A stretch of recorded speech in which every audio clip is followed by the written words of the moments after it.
WhatsApp guys, कैसे हो आप सब लोग। आई होप आप सब लोग बढ़िया होंगे।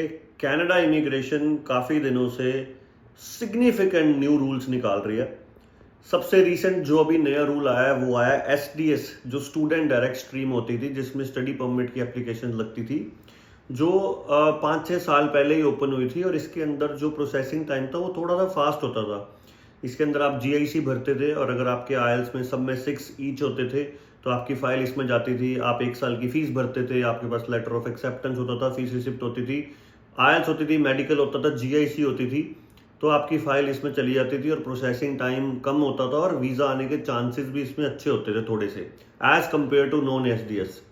बट अब इन्होंने एसडीएस स्ट्रीम जो है वो बंद कर दी है बिल्कुल ही।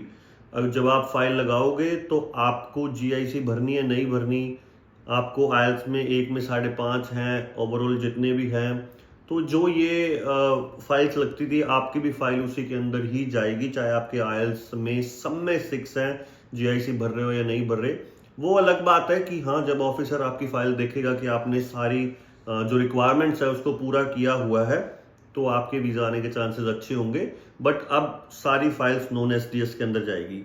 ये तो है रीसेंट जो इन्होंने नया रूल निकाला है। इससे पहले इन्होंने निकाला है कि जो विजिटर टूरिस्ट वीज़े हैं वो पहले मल्टीपल वीज़े देते थे 10-10 साल के लिए, या जितने पासपोर्ट की वैलिडिटी होती थी उतने दे देते थे।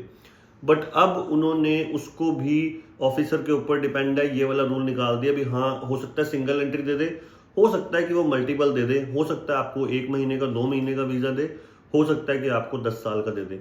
तो ये भी एक नया रूल आया इसके अंदर। और इससे पहले इन्होंने पोस्ट ग्रेजुएशन वर्क परमिट के लिए भी नए रूल्स निकाले हैं। इन्होंने एक लिस्ट निकाली है जिसका लिंक मैं डिस्क्रिप्शन में डाल दूंगा। पोस्ट ग्रेजुएशन वर्क परमिट अगर आपने यहाँ पे लेना है और आप नया अपना स्टडी वीज़ा अप्लाई करना चाहते हो तो इन्होंने एक लिस्ट दे दी है। उसी लिस्ट के अकॉर्डिंग अगर आप यहाँ पे नवंबर 1 के बाद स्टडी वीज़ा अप्लाई करते हो और उसी कोर्सेज में पढ़ते हो तभी आप post graduation work permit apply कर सकते हो यहाँ पे। और इसके साथ साथ अगर मैं क्यूबेक की बात करूं, यहाँ पे इन्होंने CSQ, जो क्यूबेक सिलेक्शन होती थी, जिस डॉक्यूमेंट के बेसिस पे आप अपनी फेडरल की पीआर की एप्लीकेशन लगाते थे, उसको भी इन्होंने पोज कर दिया है जून 2025 तक। तो हो सकता है उसको आगे एक्सटेंड भी कर दिया जाए। उनके लिए जो लोग यहाँ पे फाइल लगाना चाहते थे, मैं यही कहना चाहता हूँ कि अगर आप फ्रेंच कर रहे थे यहाँ पे लिसनिंग और स्पीकिंग के लिए, आप लिसनिंग, स्पीकिंग, रीडिंग, राइटिंग भी करो ताकि आप अपनी file express entry French category base में डाल सकते हो, सो आपकी पीआर वहां पे भी लग सकती है।